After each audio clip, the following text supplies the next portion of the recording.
Voltei. Fala, gente. Tirar aqui.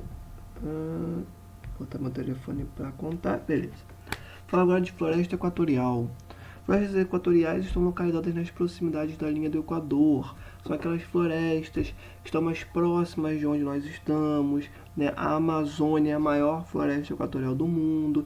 E é aquela mesma relaçãozinha. Quanto menor a latitude, maior a incidência de raios solares, mais calor, mais umidade. Bom, é o cenário que a gente já conhece, beleza? Grande densidade florestal, muitas espécies florestais, é tudo que é necessário para o desenvolvimento de uma grande quantidade de espécies, muito calor e muito úmido. Pronto, muitas espécies, beleza? Antes, claro, relevo, solo, mas como a gente já viu, predominantemente o clima será fundamental para o desenvolvimento de uma floresta, de espécies vegetais, enfim, tá bom? Árvores muito juntas, né? muito próximas, dispostas em andares sucessivos, estratificadas, ou seja, nós temos andares dessas florestas, né? Às vezes, quando a gente vê uma imagem, né, uma imagem de helicóptero, de avião sobre a Amazônia, parece que é um grande tapetão verde, né? Só que não. A Amazônia é constituída por vários estratos, né? O relevo ele faz assim, ó. Então tem espécies um pouco mais abaixo, um pouco mais acima. A questão é que por conta da competição por luz solar, essas espécies sobem, vão crescendo. Professor, o que é isso? É a seleção natural, é a natureza. Então as espécies são grandes, né, para justamente bem desenvolvidas por conta do calor, por conta da umidade, para conseguirem ter acesso à luz solar, à radiação solar. Por isso que parece que estamos vendo aquele tapetão verde, só que na verdade não. Quando a gente diminui a escala e passa a buscar entender o que realmente existe ali, que são vários estratos, várias porções dessa mesma floresta, a gente percebe que é isso, né? A floresta equatorial é estratificada, são vários andares, beleza?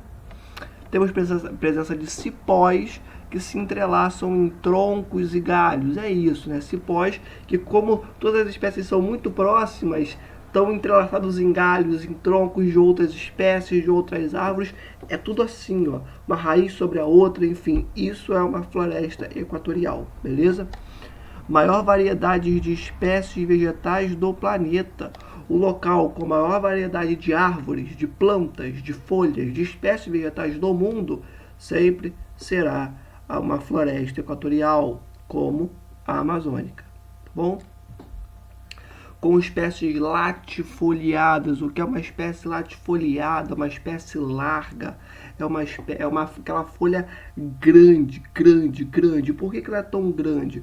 Porque ela tem que reter muita umidade, ela tem que reter muito calor, né? A evapotranspiração que ela desenvolve é monstruosa, então é uma folha larga, uma folha grande, é uma espécie latifoliada, tá bem? De folhas largas, captam energia solar e promovem grandes volumes de evapotranspiração, como eu já falei para vocês, captam muita radiação e promovem muita evapotranspiração, porque são grandes. As folhas são perennifólias. O que isso quer dizer? Não tem por que elas caírem. Não tem porquê. Elas não vão ficar um período sem ter acesso à umidade. Não. É a umidade o ano todo. Então, para isso, o que elas fazem? Mantêm suas folhas. Não tem por que elas caírem. Não tem porquê. Não tem nenhum motivo biológico, lógico, para que isso se desenvolva. Então, elas ficam com folhas o ano inteiro. É o que a gente chama de espécies perennifólias, tá bom? Não há estação desfavorável que promova a queda total das folhas. As folhas e galhos caídos são rapidamente decompostos, tem isso também.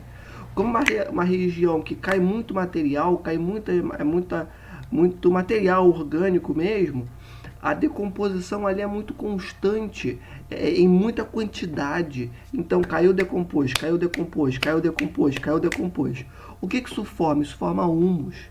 Humus são pequenas partezinhas pretas que compõem o solo e que são extremamente importantes pelo quê? Porque dão a fertilidade daquele solo, vão ser muito importantes para justamente desenvolver a fertilidade nesse solo. É como está aqui, ó, fertiliza, tudo bem? Então, humus são o quê? São porções de matéria orgânica que foram absorvidas pelo espaço, foram rapidamente decompostas. E esse material decomposto dá origem ao humus, beleza? E ajuda a diminuir o impacto das gotas de chuva. E aí eu tenho que fazer um parêntese no nosso conteúdo, né? Pelo seguinte: bate no chão, decompõe. Bate no chão, decompõe. Bate no chão, decompõe. Show de bola. Só que antes da decomposição, nós vamos ter uma grande camada de matéria orgânica sobre esse solo. Essa camada de matéria orgânica sobre o solo nós chamamos de serrapilheira. Serrapilheira é essa camada orgânica, né, que fica sobre o solo, que essa camada será fundamental para diminuir o impacto das gotas de chuva sobre esse solo. Professor, mas gota de chuva sobre o solo? Como assim? Muito tranquilo de compreender. O solo, quando ele não tem nenhuma espécie vegetal sobre ele que o proteja, ele é muito suscetível a uma gota de chuva. Porque quando essa gota bate no solo, ela joga partículas de solo para tudo quanto é canto. Então esse solo, né, com uma serrapilheira sobre ele, tem ali como se fosse uma capazinha de chuva que o protege dessa chuva.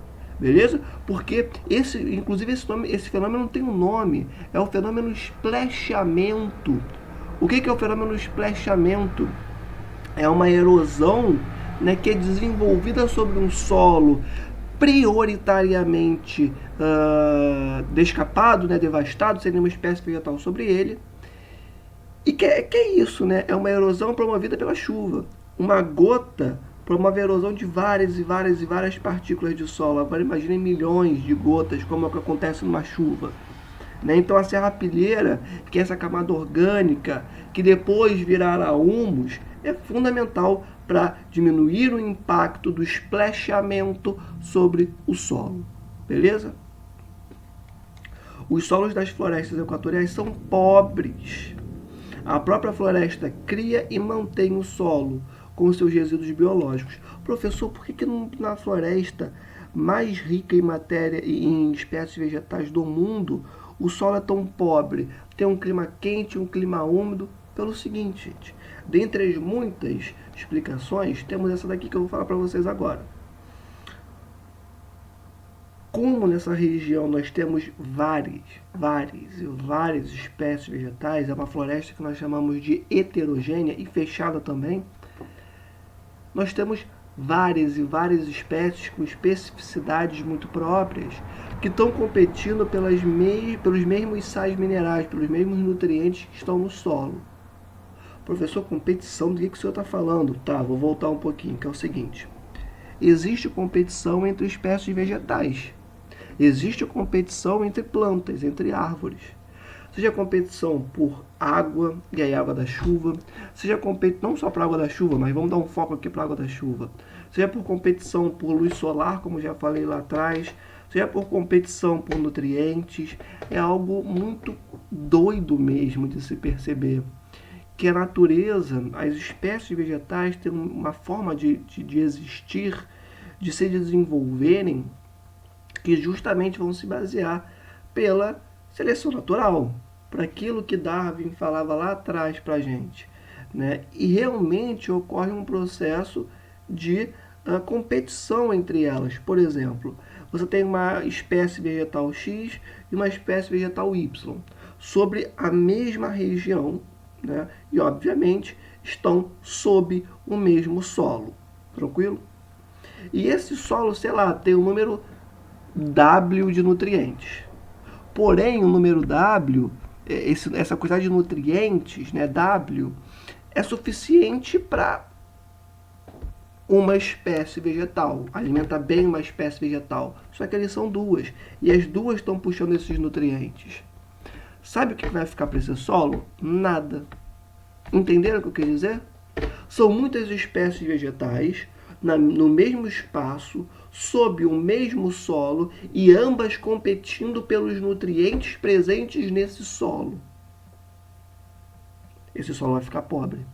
Obviamente, ruim para o plantio. Entenderam, gente?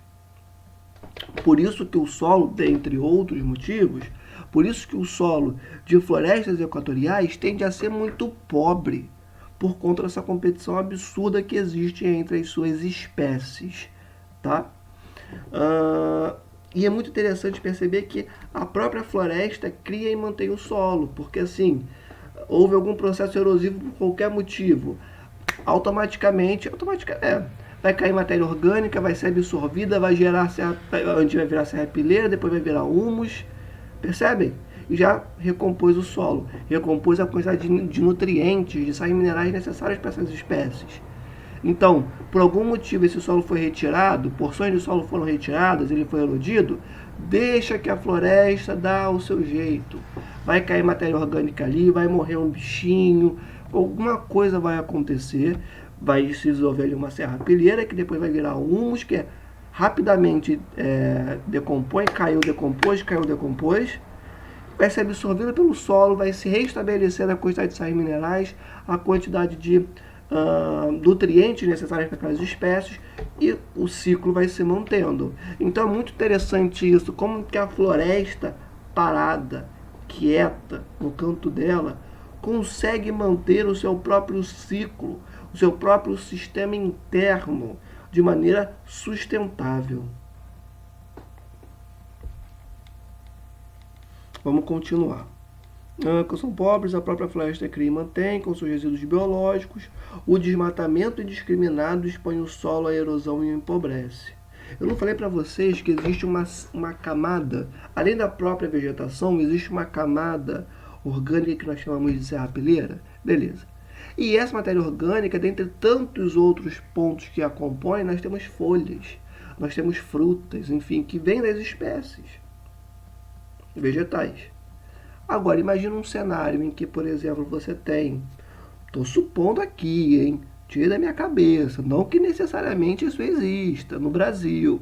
Vamos supor aqui que, sei lá, a fronteira do desmatamento está saindo do Cerrado, indo em direção à Amazônia. E aí esse solo que já é pobre naturalmente, fica exposto, porque tiraram a vegetação nativa para colocar pasto no lugar e para plantar soja. Mas esse solo é um solo característico de floresta equatorial. E ele está destampado, ele está sem proteção natural dele, sem as espécies vegetais. E aí chove muito num dia. Sabe aquele fenômeno do esplechamento que eu falei agora há pouco? Enfim, não tem ninguém para impedir que ele aconteça. Sabe o que vai acontecer? Esse solo vai ser erodido. Porções e porções e porções desse solo vão ser transportadas. É o que a gente chama de lavagem do solo, a famosa lixiviação. E esse solo vai ser, porções dele serão transportadas. Esse solo será empobrecido. Entendem? Ou seja, acabou. Acabou. Para aquela mata se restabelecer vai demorar um tempinho. Talvez nem consiga. Beleza? Por conta da lavagem do solo, lixiviação. Exatamente isso que eu acabei de falar para vocês. Gera perda de nutrientes, obviamente, né? O solo está sendo carreado, está sendo transportado. Os nutrientes que existiam ali vão ser transportados juntos. As florestas tropicais chamam muita atenção de cientistas, é óbvio. As florestas tropicais chamam muita atenção dos cientistas. Por quê? Porque, só para deixar claro, tá, gente? Uma floresta equatorial é tropical. Perdão. Tudo bem? O clima equatorial é um clima tropical, tá? Só que é um clima que ele está ali mais perpendicular à linha do Equador e que recebe mais diretamente os raios solares. Então ele vai ser mais quente e mais úmido. Ele é um clima tropical potencializado. Sacaram? Então, uma floresta equatorial, ao mesmo tempo, é também uma tropical, tá? Porém, nem toda floresta tropical é uma equatorial. Vamos ver isso daqui a pouco. Então, florestas equatoriais, de maneira geral, chamam muita atenção dos cientistas. Por quê? Porque, como eu falei para vocês, elas são heterogêneas. Elas têm diversas espécies vegetais ali presentes. O que isso quer dizer? Que muitas espécies fundamentais para a raça humana, que podem ter, sei lá, a cura para uma doença, a cura, ou então muito interessantes também para a indústria cosmética, estão ali presentes. Então os cientistas migram muitas vezes para as florestas equatoriais, para as florestas tropicais, para estudar as suas espécies vegetais e falar, cara, isso aqui dá para fazer um remédio. Isso aqui dá para pensar, sei lá, em alguma fórmula que talvez leve a construir algo importante. Vou dar um exemplo para vocês. Existe uma árvore não, existe um tipo de floresta, né, que é a floresta de... Me fugiu o nome agora, perdão, gente. Me fugiu o nome mesmo. Me fugiu o nome, desculpa, o nome da floresta me fugiu, mas o nome da espécie eu tenho na cabeça, que é o babaçu. O babaçu ele é conhecido, dentre tantos nomes, como a árvore 1001 utilidades, que basicamente tudo dela pode ser aproveitado, inclusive para atividade industrial. O caule dela pode ser utilizado para atividade industrial.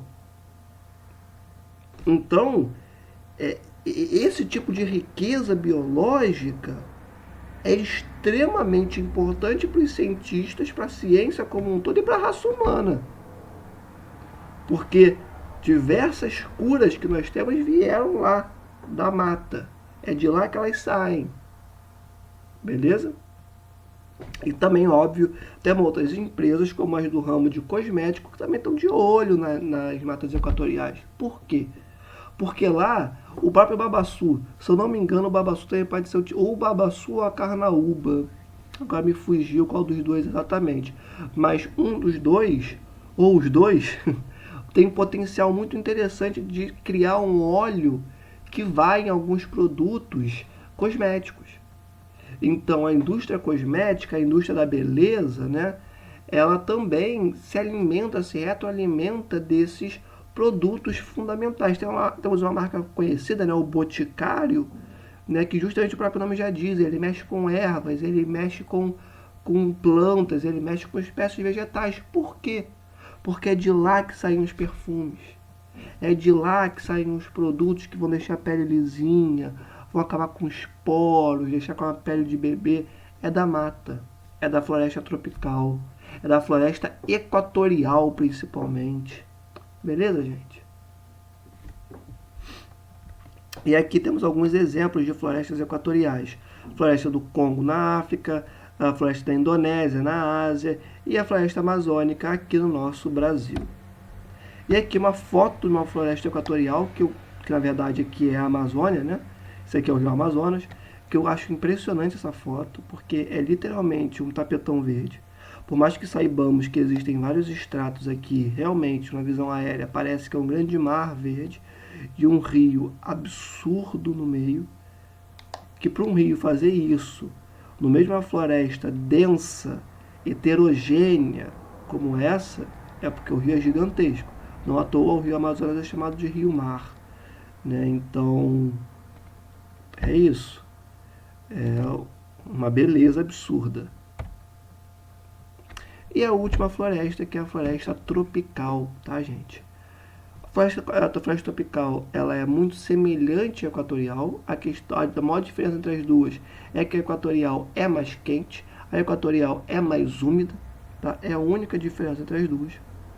A tropical possui árvores de médio e grande porte, uma das mais ricas biodiversidades do planeta, assim como a equatorial. O que as duas têm em comum, gente? Muito quente e muito úmidas. Sempre lembrando que a equatorial é um pouco mais quente e um pouco mais úmida. E também são as florestas que possuem a maior biodiversidade do planeta, a maior quantidade de espécies animais e vegetais do planeta. O que nos lembra aquela questão de como que o clima é fundamental para o desenvolvimento dessas florestas, dessas espécies vegetais, como que a natureza, como que as espécies vegetais respondem ao clima. Eu acho que isso é muito importante. Essa percepção é fundamental, na verdade, né? Florestas tropicais praticamente desapareceram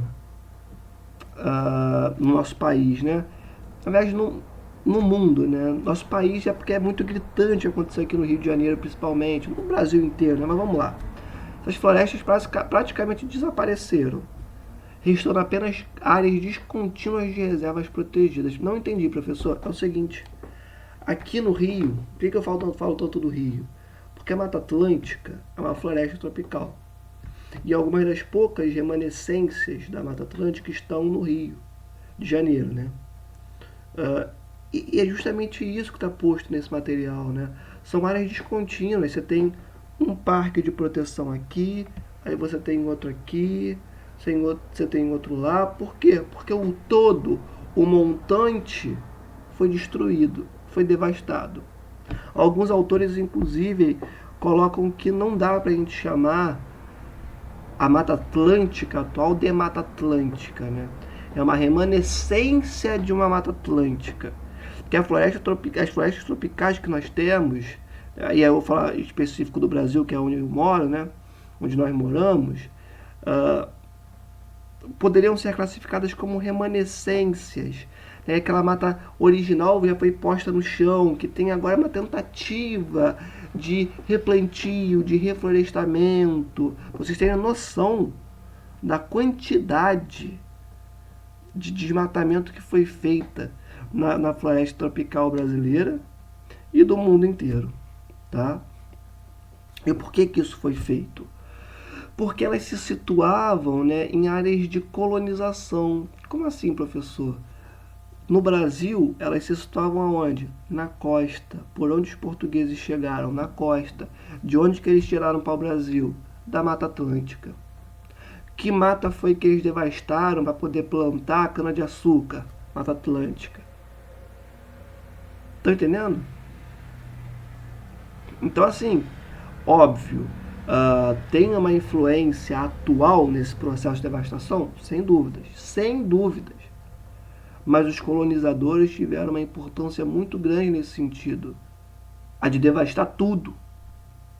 Para plantar cana-de-açúcar, para retirar pau-brasil, que chegou à exaustão logo nos primeiros séculos de colonização. Mas atualmente nós temos o que? Nós temos o agronegócio fazendo o que ele sabe fazer, que é destruir, né? É a utilização de tecnologias para concentrar mais as terras na mão de poucas famílias, de poucas pessoas. Uma tecnologia que pressupõe a mudança química do solo, porque quando você joga um pesticida, né, na sua plantação, aquilo vai chegar no solo, a composição química desse pesticida vai entrar em reação com a composição química do solo, mudando esse solo. Além disso, o agronegócio ele se estrutura sobre uma lógica de grandes extensões de terra, grandes extensões de terra gigantescas, plantando uma única espécie, principalmente soja no Brasil, voltado para o mercado externo. E aí, quando você pega isso e aplica para a floresta tropical, que já está bem devastada, bom, aí é devastação para plantar soja, né, para colocar uma agricultura mecanizada, ou então para colocar uma pecuáriazinha ali. E aí, bom, que era mata tropical, vira pasto e vira plantio de soja para exportar para a Europa, Estados Unidos e China. Então, assim, o que principalmente destruiu as florestas tropicais do mundo, e aí dando foco para o Brasil, a Mata Atlântica, foi o fato de elas estarem localizadas nas regiões em que os europeus chegaram. Por isso eu coloquei aqui em áreas de colonização. Foram as áreas que deram pontapé para a colonização. Os portugueses chegam no litoral, a primeira coisa que eles se deparam é com uma floresta tropical. E fazem questão de devastar tudo para explorar e mandar para o mercado externo europeu. Tá? E mais recentemente, principalmente pós década de 70, com a atuação do agronegócio, nós tivemos essa devastação gigantesca das matas tropicais do mundo, em específico no Brasil, tá bom? Além disso, também tivemos a expansão das áreas urbanas, porque as cidades vão crescendo, crescendo, crescendo, crescendo, crescendo. Chega uma hora que o espaço urbano encosta no espaço eu não gosto de falar espaço natural, porque tudo é natural, né? Mas vamos colocar aqui dessa forma para poder simplificar. O espaço urbano encontra com o espaço natural e aí começa a devastar essas espécies vegetais para expandir a malha urbana. Tá?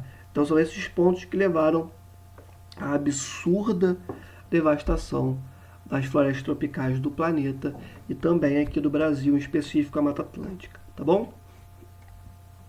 E aí, só para explicar, só para pontuar onde é que elas se localizam, né? No litoral brasileiro, na América Central e no Sudeste Asiático, né? Que são regiões mais quentes, mais úmidas, Sudeste Asiático sofrendo a influência das monções, enfim, tá? Então é isso. Mais uma moto passando. Gente, essa foi a nossa aula de hoje, espero que vocês tenham gostado, tá? Desculpa pelo barulho de moto passando, eu não entendi esse rally que começou a acontecer na minha rua do nada. No momento que eu apertei o play para gravar, tá tudo quieto. Aperto o play, aí começa. Né? Enfim, espero que vocês tenham gostado, tenha sido proveitosa a aula. É isso. Beijo no coração de vocês. Qualquer coisa me procurem. Tamo junto. É isso. Paz. Fui.